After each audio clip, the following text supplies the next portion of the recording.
ወደዚህ መምጣት አልፈለኩም ነበር ግን ፈጣሪ ያለው ሆነና መጣው አይ የኔ ልጅ አሁን ከዚህ በላይ እንዴት ልታኖሪ ነው ያያትሽም መሬት እንደሆነ መሰረቱ ተጥሏል አንቺ እንጂ በሰው ቤት እድሜሽን የጨረሽው እሱ እንደምንም ተሰርቶ እንዲያልቅ እኔ ብር ልከልሻለሁ እዚህ ቤት ውስጥ መኖር የለብሽም አይ ልጅ አንቺስ ብትሆኚ ከየት ታመጪዋለሽ ለራስሽ ስራ ቆመሻል ነው ከየት ብለሽ ነው የምታመጪው ነግሬሽ አይደል ማዬ ለሊኮ ከጎን ያለች ለሊ የምትያት ጓደኛሽ ነች ለሊ ጓደኛዬ ብቻ አይደለችም እህቴም ናት አው ነግረሽ ነበር ልጅ ታዲያ ምን ነው እሷን ልጅ ይዘሻት ብትመጪና ብታስተዋውቂ አስበን ነበር ግን እሷ መምጣት አልቻለችም ትንሽ ስላመማት ሆስፒታል ህክምና አለባት ወይ ልጅን ምን አገኛት በጣም አሟታል ማዬ ወደዚህ ስመጣ ራሱ ልቤ እየፈራብኝ ነበር ግን ቆይ ለምንድነው እንደዚህ አጣድፈሽ የጠራሽኝ ምንድነው የተፈጠረው ምንድነው ያናደደሽ አይ ይኸውልሽ የኔ ልጅ ማን ነው ይግቡ አደለውጭ ያለችም አልኩኩ ነውጭ ብያለሁ ነውጭ ያለችም ከየት ትምጣ አትዘርየስ ይደርብ እማዬ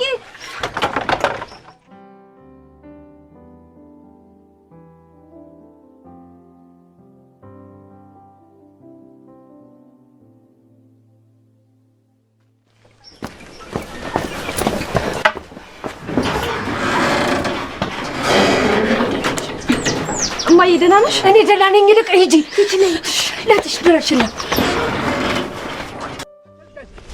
እነብያለኝ ያዛት እንዳታመልጥ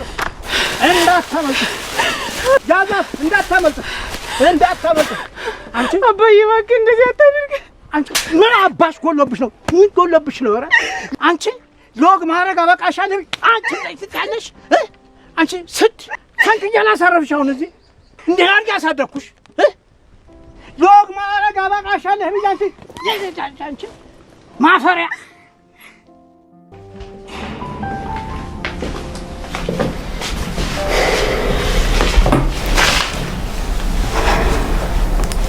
ታስታውሳለህ በልጅነታችን ደረት ላይ ተኝቼ እንደሙል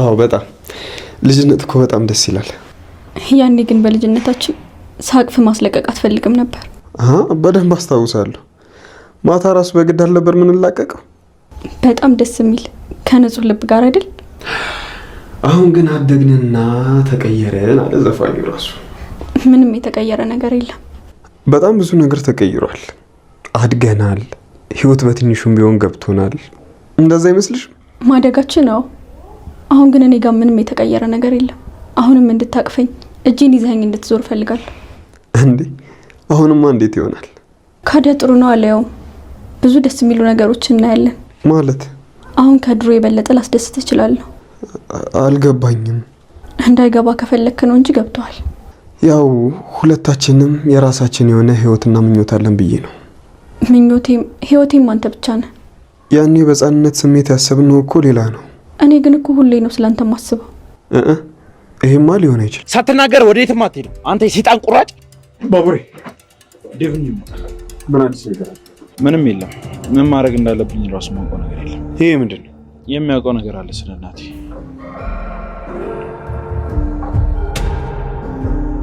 ቴሎሩት ምን ወዴት ሄደች አረኒ ጋር መጣች በቃ እፈልጋታለሁ ምን ነው ምንድነው ለሊ ከቤት ወጣች የት እንደሄደች አላውቅም ነው የምትለው ምናልባት ዶክተሩ ጋር ሄደ ይሆናል እዛ ቢሆንማ ተናግራ ነበር የምትሄደው ሌላ ነገር አስባ ነው ምን አይነት ነገር ምናልባት አክስታው ጋር ዴቭ አንተ እዚህ ጠብቅ እኔ እመጣለሁ እሺ ችግር የለውም አንተስ በቃ እሺ ጠብቅ ከመጣ አይዞሽ ትንሽ ጊዜ እስኪ ማዘሯ ነው እና ወዴት ለሊ ታማለች የት እንደሄደች አላውቅም ምናልባት ራሷን አደጋ ላይ ልጥል ትችላለች እሷን ፈልጊ ይመጣለሁ እሺ በቃ እዚህ ጠብቅ አንተ ማትረባ እንዴ ልገይ ነው እንዴ ገና ምን አይታ ማዘሯን ያረጋችሁበትን ትናገራለህ አትናገርም አልናገርም እኔ የት እንዳለች በምን አውቃለሁ አታውቅም አዎ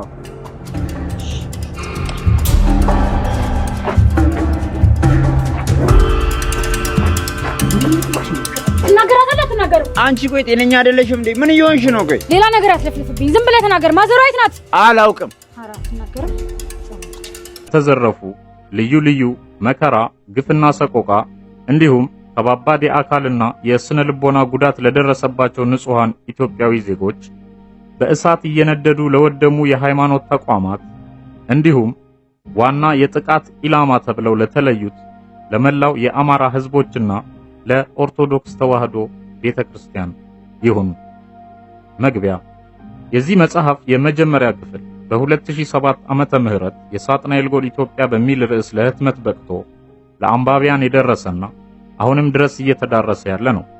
ተከታዩ ክፍልም የሳጥናኤል ጎል ኢትዮጵያ ቁጥር 2 በሚል ተመሳሳይ ርዕስ በ2009 ዓመተ ምህረት ለህትመት በቅቶ ወደ አንባቢያን የደረሰና አሁንም ድረስ እየተዳረሰ ያለ ነው።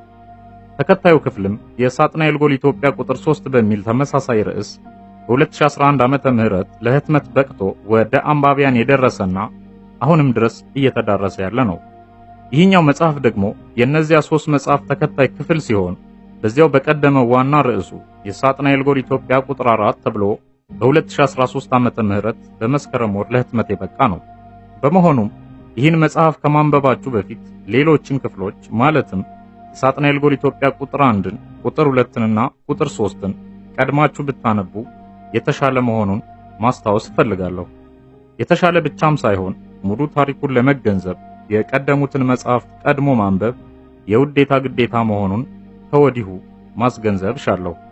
በዚህ መጽሐፍ ውስጥ አልፎ አልፎ በየጽሑፉ ጣልቃ ከዚህ ቀደም እንደተገለጸላችሁ የሚል አረፍተ ነገር ከገጠማችሁ ያ ማለት በቀደሙት መጽሐፍ በሰፊው የተብራራ ታሪክ ነው ማለት መሆኑን ከወዲሁ ተገንዘቡ። በዚህና በቀደሙት መጽሐፍት ውስጥ በየጉባኤው በሚደረጉ ገለጻዎች ላይ አንዳንድ ሃይማኖታዊ፣ ፖለቲካዊ፣ ማህበራዊና ብሔር ነክ የሆኑ እንዲሁም ሌሎች ጉዳዮችን የሚመለከቱ መጣረሶች ቢኖሩ ያ ጉባኤተኞች ተሰብስበው ስለ ኢትዮጵያ ሲደልቱ የተናገሩት እንደወረደ ስለሰፈረ መሆኑን ከወዲሁ ማሳወቅ እፈልጋለሁ ይላል ደራሲው። መልካም ንባብ ሲልም ይቀጥላል።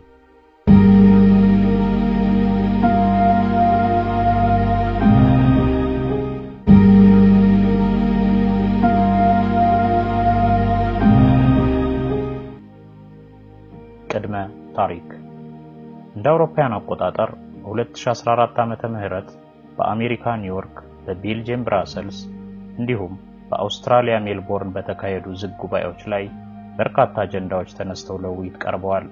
የወደፊት እቅዶቻቸውን የሚመለከቱ ሰፋፊ ገለጻዎች ተደርገዋል። ከታዳሚዎች በኩል ለቀረቡ ለተለያዩ በርካታ ጥያቄዎችም ምላሽ ተሰጥቷል። ልዑላችን የሚሉትን የክፉውን መንፈስ አለቃም ለማመን በሚከብድና ለመተረክ በሚቀፋ አኳኋን በየአዳራሹ በጋራ አምልከዋል። ያለቃቸውን ትዕዛዝ በጋራ ለማከናወንም የደም ቃል ኪዳናቸውን ፈጽመዋል። ጎላችን ስለሚሏት ሀገር ስለ ኢትዮጵያም ብዙ ብለዋል። ኢትዮጵያን በሚመለከት በየዝግ ጉባኤው ተባሉ ተብለው ቀደም ሲል ከተገለጹት እቅዶች ውስጥም አንዳችስ እንኳ ያልሆነና ሊሆን ያልተጀመረ ነገር የለም። እንደምታስታውሱት በሁሉም አዳራሾች ካካሄዷቸው ጉባኤዎች ውስጥ እጅግ አሳዛኝ ትዕይንት የተስተናገደው በዚሁ በብራሰልስ ዝግ ጉባኤ ላይ ነበር። ምክንያቱም ኢትዮጵያውያን ምልምሎች በሲአይኤ አማካኝነት የተሰጣቸውን ሚስጥራዊ ስልጣን አጠናቀው የተመረቁበትና የደም ቃል ኪዳን ፈጽመው የዓላማቸው ተባባሪ ለመሆን ቃል የገቡት በዚሁ በብራሰልሱ ዝግ የጨለማ ጉባኤ ስለነበር ነው። ይህም እጅግ አሳዛኝና የአገሪቱንና የህዝቦቿን አንገት የሚያስደፋ ትዕይንት ሆኖ ተገኝቷል። ሴረኞቹ በጸረ ሴሜቲኩ በጆርጅ ሶሮስ ስውር የመረብ ዝርጋታና የስጋ ዘመዱ እንደሆነ በሚነገርለት በሄርማን ኮሆን አማካኝነት ለገንዘብ፣ ለስልጣንና ለዝና ጉጉ የሆኑ ሆዳምና ህሊና ቢስ ኢትዮጵያዊ የመንግስት ባለስልጣናትና ሌሎች ተጽዕኖ ፈጣሪ ሊሆኑ ይችላሉ ብለው ያመኑባቸውን ዜጎች ከየዘርፉ መመልመልና በሚስጥር ማሰልጠን ችለዋል። አሰልጥነውና አስመርቀውም ረቂቅና ስውር ተልእኳቸውን አሳዝለው ከሙሉ ድጋፍና ጥበቃ ጋር ወደ ተግባር እንዲገቡ አመቻችተዋቸዋል። ተመራቂዎቹም ይችን መጻጉ ሀገር በሚፈልጉት መንገድ አዘጋጅተው አዘባርቀውም ሆነ አፈራርሰው ሙሉ በሙሉ ሊያስረክቧቸው ቃል ገብተዋል።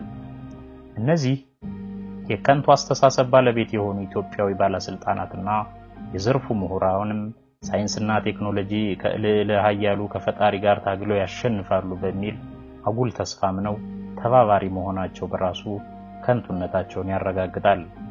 ከምድራዊ ስልጣን ገንዘብና ዝና ባለፈ ከጨለማው ልዑል ጋር የተያያዘ ከንቱ ተስፋም ተሰጥቷቸዋል።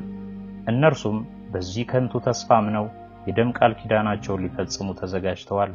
በማናቸውም አይነት መንገድ የታዘዙትን ከመተግበር ወደ ኋላ እንደማይሉ በጉባኤው ፊት ሲያረጋግጡና ቃላቸውን ሲሰጡ ተስተውለዋል። በአዳራሹ መድረክ ግራና ቀኝ እጆቻቸውን ወደ ኋላ አጣምረው በጸጥታ ቀጥ ብለው ቆመው በረድፍ የሚታዩት ኢትዮጵያውያን ተመራቂዎች ቀስ በቀስና በሂደት በሚፈጸም የፖለቲካ ሴራ የሰለጠኑና በአዝጋሚ አካሄድ የገዛ ሀገራቸውንና ሕዝባቸውን ለሌሎች ስውር ዓላማ ሲባል የሚያዘገጃጁ አሳልፈው የሚሰጡና የሚሸጡ አይመስሉም። ይልቁንም በአንድ ጀንበር አፍርሰዋት ለማደር የተዘጋጁ ፈጣንና በውስን ደቂቃዎች መፈጸም ያለበትን አጭር ተልእኮ ያነገቡ ለበቀል የጓጉና ቶሎ ተበቅለው ፈጥነው ለመሸለም የተዘጋጁ ቆፍጣና ወታደሮች መስለውን የሚታዩት እነዚህ ኢትዮጵያውያን ወንዶቹም ሴቶቹም ጥቋቁር ሱፍና ቀያይ ሸሚዝ ለብሰው ቀያይ ከረባት አስረው በላያቸው ላይ ቀያይ መረቂያ ጋውናቸውን ደርበው በተመሳሳይ አልባሳት ደምቀው ቀጥ ብለው ቆመዋል። ፍጹም ታዛዥነት የረበበበት፣ ጉጉት የሚንጸባረቅበት፣ በቀል የሚነበብበት፣ ተመሳሳይ የሆነ ጭካኔ የተሞላበት አስፈሪ የፊት ገጽታ ይዘዋል። እንዲህ ሆነው በጌቶቻቸው ፊት መታየታቸውም የተሰብሳቢዎቹን ቀልብ መሳብ ችሎ በአቋቋማቸውና በሁኔታቸው ብቻ የጋራ አድናቆት ጭብጨባ ተችሯቸዋል። ይህ ሁኔታቸው ለአለቆቻቸው የደስታ ስሜትን ይፍጠር እንጂ በአንጻሩ እንዲሆነው ለሚያያቸው አገር ወዳድ ኢትዮጵያዊ ግን ተቃራኒ የሐዘን ስሜት የሚያሳድር ነው። ያልበደለቻቸውን አገርና ያልበደላቸውን ሕዝብ ለመበቀል እንዲወቅቱ መታየት ምን የሚሉት ክህደት ይሆን የሚል ጥያቄንም ያጭራል። እነዚህ 180 ኢትዮጵያውያን ማለትም 90 ሴቶችና 90 ወንዶች መንግስታዊ ከሆኑና ካልሆኑ ከሁሉም አይነት ዘርፎችና ተቋማት በጋራና በተናጠል ተመልምለው ለአንድ የጋራ ዓላማ ሊሰለፉ የተዘጋጁ ናቸው። ምልመላው የተከናወነውም ኢትዮጵያን አብጠርጥሮ በሚያውቀው በአሜሪካዊው በሄርማን ኮሆን አማካኝነት ነው። ሲመለመሉም የኋላ ታሪካቸው በደንብ እየተጠና ሃይማኖታዊ አቋማቸው እየተፈተሸ ደካማ ጎናቸው እየተመረመረ የብሔረተኝነት አዝማሚያቸው እየተፈተሸ አድርባይነታቸው እየተረጋገጠ ፖለቲካዊ አቋማቸውና የህይወት ፍልስፍናቸው በግልጽም በስውርም እየተጠናና ራሳቸውም እየተጠየቁ በሰጡት ምላሽ መነሻነት ነው። በዚህ መልኩ ታምኖባቸው በሚስጥር የተመለመሉና ተልእኳቸውን ለመፈጸም የሚያስችለውን ትምህርትና ስልጠና በበቂ ሁኔታ ያጠናቀቁ እንደመሆናቸው መጠንም ከምረቃ በኋላ በሚኖረው ጊዜም በተመሳሳይ ሁኔታ መንግስታዊ በሆኑና ባልሆኑ በሁሉም ተቋማትና ዘርፎች ተመድበው ህዝቡ ሊያውቅ አይደለም ሊጠረጥር በማይችልበት መንገድ ተጉዘው የማይተዋወቁ መስለው ነገር ግን ተናበው ሊሰሩ የተዘጋጁ ናቸው። ይህም በጉባኤው ፊት ካደረጉት ንግግርና ከገቡት ቃል ባለፈ አብረው በተገኙ በምልመላው ወቅት ቀድመው በተጻጻፏቸው የሰነድ ማስረጃዎች ጭምር የተረጋገጠ ነው። ተመልማዮቹ የምረቃ ጊዜም በቀደመው መጽሐፍ እንደተገለጸው እንደ አውሮፓውያን አቆጣጠር 2014 ዓመተ ምህረት የነበረ ሲሆን የምረቃ ስነ ስርዓታቸው የተካሄደውም በዚሁ በቤልጅየም ብራስልሱ የዝግ ጉባኤ አዳራሽ ውስጥ ነበር። በዕለቱም ሀያላን ሀገራትና መሪዎችና ከየዘርፉ ተውጣጥተው በየጉባኤው በተገኙ የምድራችንን ዕጣ ፋንታ የሚወስኑ በሚባልላቸው በጉባኤው ታዳሚዎች እንዲሁም በእንግሊዟ ንግስትና በቫቲካኑ ጳጳስ ፊት የደም ቃል ኪዳን ተሳስረው የተሰጣቸውን ተልእኮ ለመፈጸም ቃል ገብተው የተሸኙ ናቸው። ከዚያ ጊዜ ጀምሮ በአገሪቱ እየሆነ ያለው ነገር በሙሉ ቃላቸውን ጠብቀው እየተጓዙ እንዳለ ተጨማሪ ማረጋገጫ ነው። ለዚያም ነው በቀደሙት መጻሕፍት ተባሉ ተብለው ከተገለጹት ውስጥ አንዳችስ እንኳ ያልሆነና ሊሆን ያልተጀመረ ነገር የለም በማለት በቅድመ ታሪኩ ማስታወስ ያስፈለገው። ድህረ ታሪክ የቤልጅየም ብራስልሱ ጉባኤ ድህረ ትረካ በቀደመው መጽሐፍ በገጽ ብዛት ምክንያት ይቀጥላል ተብሎ በይደር የተቀጠረው በሚከተለው መልኩ የንግስቲቱ የእንኳን ደህና መጣችሁ ጥሪ ከተስተናገደ በኋላ ነበር። መልካም የጂ20 ሀገራት መሪዎች ላነሳቸዋቸው ጥያቄዎች አጥጋቢ ምላሾችን የሰጠው ይመስለኛል። ሌሎች ተሰብሳቢዎች ራሳችሁን ከሀያል ሀገራት መሪዎች ጋር አስተዋውቃችሁ የጋራ ቃል ኪዳን ፈጽማችኋልና በየተሰማራችሁበት ዘርፍ ምን አይነት ስራ እንደሰራችሁና ዝግጅትና ጅምራችሁ የት ደረጃ ላይ እንደደረሰ ይፋ ታደርጉልናላችሁ። እንዴት በጥምረት ልትሰሩ እንደተዘጋጃችሁም ሪፖርታችሁን ታቀርባላችሁ። ከዚያ ቀጥሎ ጥያቄዎቻችሁን በተመሳሳይ ታቀርባላችሁ። እኔም አጥጋቢ ምላሾችን እሰጣለሁ። ከዚያ በኋላ ይሆናል የዘንድሮን ዝግ ጉባኤያችንን የምናጠናቀቀው። ከዚያ በፊት ግን አንድ መቅደም ያለበት ጉዳይ አለና እሱን እናስቀድም። አንድ ለየት ያለና ያልተጠበቀ አስደሳች ነገር ነውና የምናስቀድመው። ወደዚሁ ሰርፕራይዛችን እናምራ። ክቡራን፣ ያችን የልዑላችን ዓላማና ኢላማ የሆነች ሀገር በአገዛዛቸው ስር አድርገው ያለ አንዳች ስስትና ያለ ምንም ቅድመ ሁኔታ እንካችሁ ብለው ሊሰጡን የተዘጋጁትን እንግዶች ተተዋወቋቸው ዘንድ ወደ መድረኩ እንዲመጡ እንጋብዛቸው በማለት ሁለት እጆቻቸውን ዘርግተው ኢትዮጵያውያን ተመራቂዎች ወደ መድረኩ እንዲመጡ ጥሪ ያቀረቡላቸው። በዚህ ጊዜ የአዳራሹ ብርሃን ደብዘዝ ማለት ጀመረና በአዳራሹ ግራና ቀኝ ያሉት ሁለት ሰፋፊ በሮች በራሳቸው ጊዜ ወደ ላይ እኩል ተከፈቱ። በተከፈቱት ሁለት በሮች ሴቶቹ በቀኝ በኩል ወንዶቹ በግራ በኩል ሆነው በእኩል እርምጃ ተሰልፈው የሚመጡ በርከት ያለ ቁጥር ያላቸው ኢትዮጵያውያን መታየት ጀመሩ። በጥቁር ሱፍ፣ በቀይ ሸሚዝ፣ በቀይ ከረባት ደምቀው ቀይ ካባ የመሰለ የመመረቂያ ጋውን ደርበው በእኩል እርምጃ እየተራመዱ ወደ መድረኩ አቀኑ። ደረጃዎቹን ወጥተውም መድረኩ ላይ በረድፍ ቆሙ። አዳራሹ ለአፍታ ያህል በዝምታ ተውጦ ከቆየ በኋላ ንግስቲቱ ኢትዮጵያውያኑን ማስተዋወቃቸውን ቀጠሉ። እነዚህ የምታዩአቸው ኢትዮጵያውያን ረዘምና አጠር ላሉ ዓመታት በውጭ የትምህርት ዕድል ሰበብ ከኢትዮጵያ መልምለን ያመጣናቸው ናቸው። ባቀረብንላቸው ሐሳብ ተስማምተውና ፈቃደኝነታቸውን ገልጸው የተመለመሉና በእኛም አማካኝነት የሰለጠኑ ናቸው። ሀገራቸው ላይ በተለያዩ መንግስታዊና መንግስታዊ ባልሆኑ ተቋማት ውስጥ በልዩ ልዩ የኃላፊነት ዘርፎች ላይ ተመድበው ሲሰሩ የነበሩና አሁንም ድረስ ቦታቸውን ያለቀቁ ናቸው። ከሃይማኖት ተቋማት ጀምሮ እስከ ሕክምና ዘርፍ፣ ከመገናኛ ብዙሃን ዘርፎች ጀምሮ እስከ ኪነ ጥበብ ዘርፍ፣ ከፖሊስ ባልደረባነት ጀምሮ እስከ ባለማዕረግ ወታደር፣ ከሚኒስትርና ከዲኤታ ሚኒስትር ጀምሮ እስከ ኢኮኖሚስት፣ ከግብርና ዘርፍ ባለሙያ እስከ ሳይንስና ቴክኖሎጂ ባለሙያዎች፣ ከደህንነት ሹም እስከ አምባሳደር፣ አንድም ዘርፍ ሳይቀረን ከሁሉም የተውጣጡ እንዲሆኑ አድርገን የመለመልናቸው ናቸው። አሁንም ድረስ በስራ ላይ ያሉና ስራቸውን በውክልና እያሰሩ ለትምህርትና ለተለያዩ ለስራ ጉዳዮች በሚል ወደኛ የመጡ ናቸው። ወደኛ መጥተውም ከባዱንና ፈታኝ የተባለውን ስልጠና ሰልጥነው ስልጣናቸውንም በብቃት ተወጥተው በእኛ የተመረቁና የተባረኩ ናቸው። ትምህርትና ስልጠናቸውም ሁሉንም አይነት ዘርፍ ያካተተ ነበር። የሚመረቁበት ማዕረግም በዋናነት ዶክትርና ነው። የልጃችን የአሜሪካ ስለላ ድርጅት CIA እነዚህን ኢትዮጵያውያን ሌት ተቀን በማሰልጠን የከፈለው ዋጋ ቀላል አይደለም። CIA በታሪኩ ለነዚህ እህቶችና ወንድሞች የሰጠውን ስልጠና በእርግጥ ለማንም አልሰጠም። ከሰዎች የሳይኮሎጂ አቅም በላይ እንዲሆኑ አድርገን አሰልጥነናል። እነዚህ ኢትዮጵያውያን ያለ አንዳች ስህተት ተልኳቸው መፈጸም የሚችሉ መሆናቸው በደንብ ተረጋግጦ ሁሉንም ፈታኝ ፈተናዎች አልፈው የመጨረሻ ደረጃ ላይ የደረሱ ብልህ፣ ንቁና አስደናቂ የሆኑ ዜጎች ናቸው። እነዚህ ኢትዮጵያዊ ልጆቻችንን ነው ዛሬ በፊታቸው አቁመን የምናስተዋውቃችሁ። እነዚህ ምልምል አባላት የዚህ ድንቅ አጀንዳችን አስፈጻሚዎች አይደሉም፣ መንገድ ጠራጊዎች ናቸው። ወደፊት ስራቸው እየታየ ከፍ እያሉ የሚሄዱ ናቸው። በእኛ በኩል እነዚህን ዜጎች ቀጥቅጠን አስተምረንና ሰልጥነን እዚህ ደረጃ አድርሰን አቅርበናል። በእጅጉ የምንተማመንባቸውና ሙሉ እምነት የጣልንባቸውም ናቸው።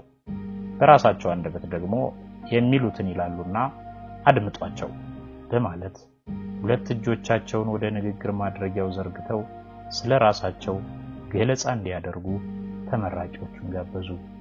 በዚህ ጊዜ በረድፍ ከቆሙት ወጣትና ጎልማሳ ኢትዮጵያውያን መካከል መሃል ላይ ቆሞ የነበረው ጎልማሳ ቆፍጠን ብሎ እየተራመደ ወደ ንግግር ማድረጊያ ቦታው አቀና።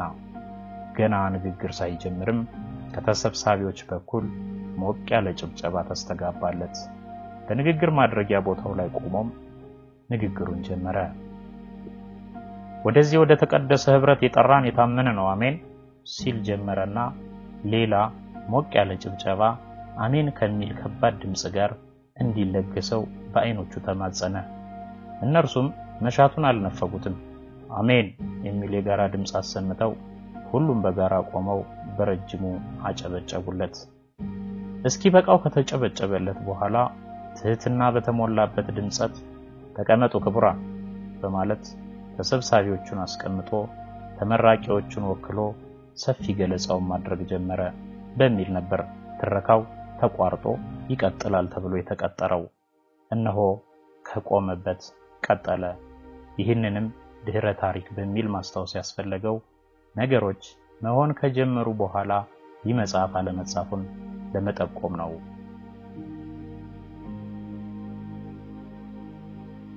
ቤልጅየም ብራሰልስ ለአውሮፓውያን አቆጣጠር 2014 ዓመተ ምህረት ወደዚህ ወደ ተቀደሰ ህብረት የጠራን የታመነ ነው አሜን ሲል ከስካሁኖቹ አሜኖች ለየት ያለና በድምቀትም በጩኸትም የላቀ አሜን የሚል የጋራ ድምጽ ተስተጋባ።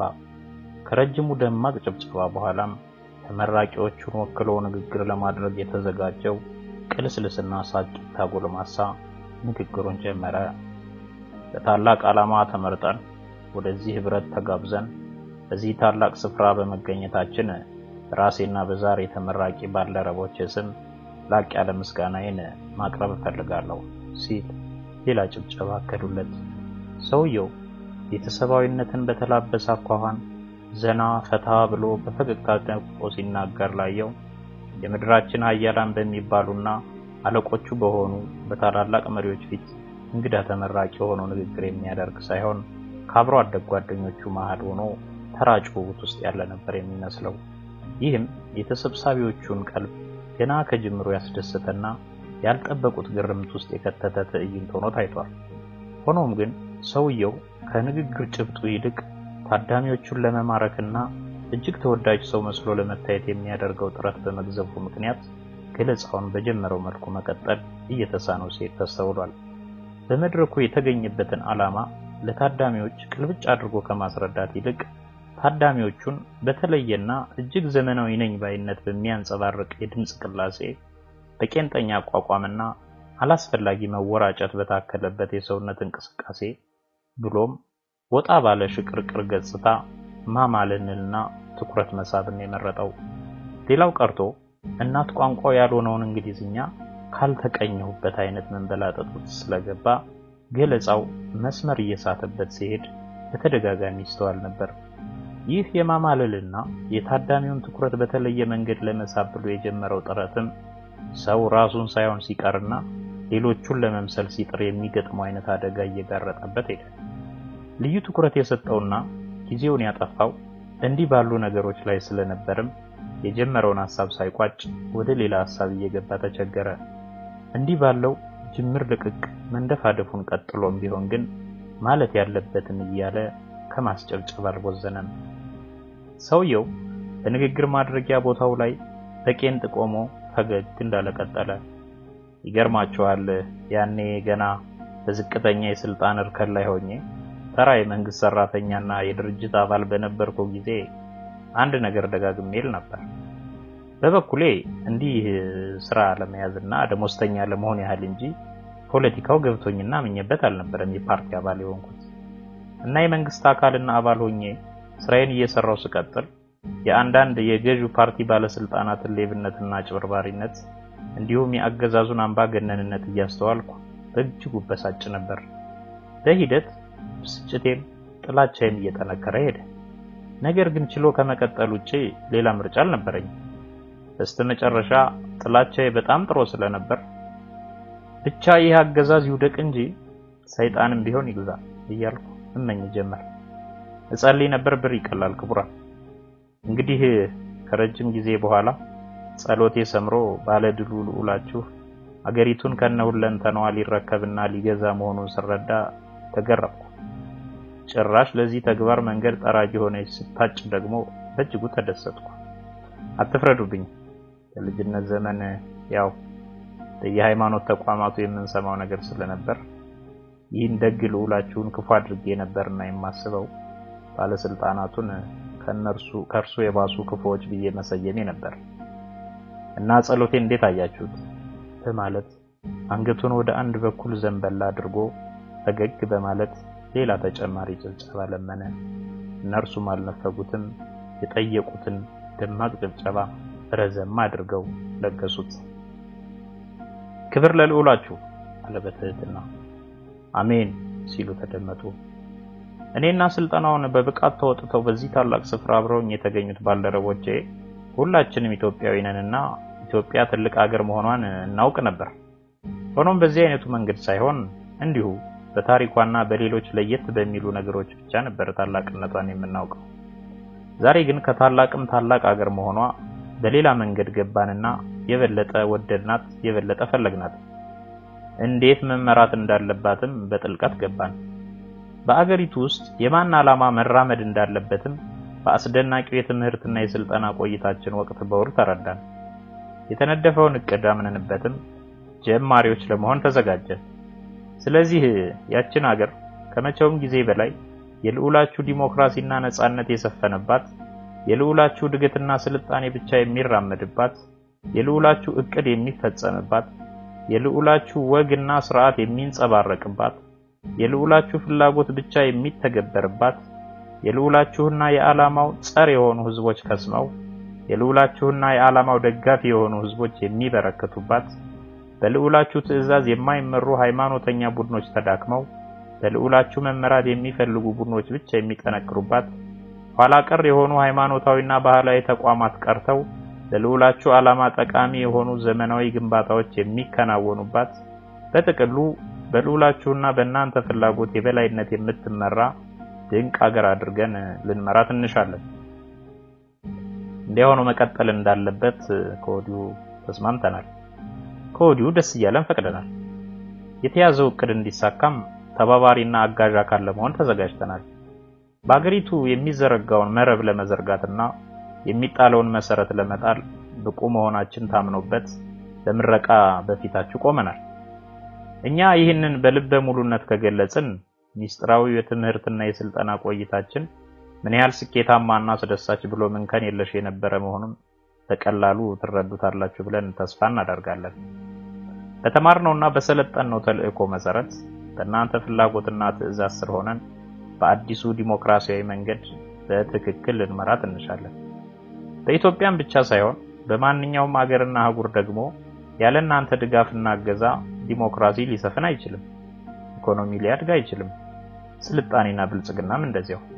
ስለዚህ እዚህ የተገኘነው ለምረቃ ስነ ስርዓትና ለትውውቅ እንዲሁም የደም ቃል ኪዳን ለመፈጸም ብቻ ሳይሆን ያቺን ሀገር በጥበብ ለመምራት የሚያስችለውን የልዑላችሁን ጥበብ ለመሞላት ጭምር ነው። ሚስጥራዊውን የትምህርትና የስልጠና ቆይታችንን በሚመለከት እጅግ ስኬታማና እንከን የለሽ ሆኖ የተጠናቀቀ ነው። እኛንም ለተልእኮ ብቁ ያደረገ ቆይታ ነው። ያ ስለሆነም ነው እንዲህ አምሮብን በእናንተ በታላላቆቻችን ፊት ቆመን በልበ ሙሉነት የያዝነውን የጋራ አቋም በፊታችሁ ለመናገርና ለማረጋገጥ የቻልነው። መሳጭ በሆነ ሁኔታ ተጀምሮ መሳጭ በሆነ ሁኔታ የተጠናቀቀ እጅግ አጓጊ የነበረ ቆይታ ነው የነበረ። በቆይታችን ወቅትም ስልጠናው ከብዶት ያቋረጠ፣ በአጀንዳው ያለማመን ነገር ኖሮ ያፈነገጠ አባል ያልታየበት እጅግ ጣፋጭ የሚባል ቆይታ የነበረ ከመሆኑም በላይ እኛንም ማናቸውንም አይነት ተልእኮ አሳማኝ በሆነ መንገድና ዘዴ መፈጸም በሚያስችል በትክክለኛ ቁመና ላይ እንድንገኝ ያደረገ ነው። በዚህ ዙሪያ ምንም አይነት ጥርጣሬ እንዲኖራችሁ አንፈልግም። እንዲያ እንድታስቡ የሚያደርግ እድልም አንሰጣችሁም። ክፍተትም አታገኙብንም። ከወዲሁ ተማመኑብን፣ ስጋት ማይግባችሁ ለማለት ነው። ነገር ግን ምንም እንኳን ስልጠናና ትምህርታችንን በሚገባ አጠናቀን የዓላማችን ምን እንደሆነ ለይተን አውቀን የተሰጠንን ተልእኮም ሳናዛንፍ ለመፈጸም ቃል ገብተን ለሥራ ዝግጁ የሆንን የወደፊት ታማኝ ጀግኖቻችሁ ብንሆንም ተግባራዊ ስራው ግን የእናንተን ያልተቋረጠ ልዩ የጋራ አገዛንና ልዩ ጥበብን የተላበሰ ድጋፍ ይፈልጋል። እንደሚታወቀው ኢትዮጵያ የ86 ብሔረሰቦች ሀገር ናት። ይህ ህዝብ ደግሞ ለአገዛዝ እንዲመች በሚል እርስ በርሱ ተከፋፍሎ በየራሱ ቋንቋ ተወስኖ እንዲኖር የተደረገና ተደርጎ የቆየ ህዝብ ነው። ይህን ህዝብ አጠቃሎና ደምሮ ወደ አንድ ለማምጣትም ሆነ በክፍፍሉ ቀጥሎ እርስ በርሱ ተራርቆ እርስ በርሱ ተጠማምዶ ምናልባትም እርስ በርሱ ተበላልቶ ለዓላማችሁ ምቹ እንዲሆን ለማድረግ ሰፋ ያለ ዘርፈ ብዙ ስራ ይፈልጋል። ይህን ዘርፈ ብዙ ስራ በጥሩ ሁኔታ ለመፈጸም ይቻለን ዘንድም ከተማርነው ሁሉን አቀፍ ትምህርትና ከሰለጠነው ሁሉን አቀፍ ስልጠና ያለፈ ተጨማሪ ጥበብ ያስፈልገናል። እናም በአንድ በኩል ይህን ተጨማሪ ጥበብ በመንፈሳዊ አባታችን አማካኝነት እንዲለገሰን ለመጠየቅ፣ በሌላ በኩልም ይህ የተቀደሰ ህብረት በእኛ በኩል ምንም አይነት ስጋት እንዳይኖረው ለማረጋገጥ ጭምር ነው የመገኘታችን ዋና ዓላማ። ይህን ተጨማሪ ጥበብ የምንጠይቀውም በአጭር ጊዜ ውስጥ ተልዕኳችን ለመፈጸምና ጊዜውን ለመቆጠብ ውስብስቡን ዘርፈ ብዙ ስራ በቀላሉ በማከናወን እናንተንና ልዑላችሁን ለማስደሰት እንዲረዳን ስንል ነው። እኛም ያለ መሰናክል ተልዕኳችን በአግባቡ ተወጥተን ፈጥነን ወደ ልዑላችሁ ህብረት እንጨመር ዘንድ ነው። ህዝቡን በቀላሉና በአቋራጭ መንገድ በማሳመን አምባገነናዊ አገዛዙን ባልተጠበቀ ፍጥነት ገርስሰን ስልጣኑን ለመረከብና ስልጣኑን በያዝን ማግስት በራችንን ክፍት አድርገን ዓላማችሁንና እናንተን ፈጥነን ለማስተናገድ የታማኙ ልዑላችሁ ልዩ ረቂቅ ጥበብ የግድ ያስፈልገናል። ክቡራን፣ በየዘርፉ በነጻነት የሚያራምዱንን የልዑላችሁን ጥበቦች እርግጥ እንሻለን።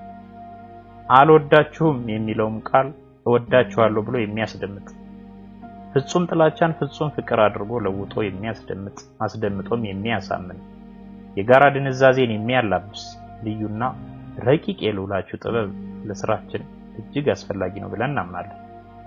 ይህንንም እንደማትነፍጉ እናውቃለንና ከወዲሁ አመስግኜ ልቀጥል ሲል ተሰብሳቢዎቹ በአንድነት ቆመው ተናጋሪውን በግርምትና በደስታ እያዩ የተለመደውን የአድናቆት ጭብጨባ አስደመጡ።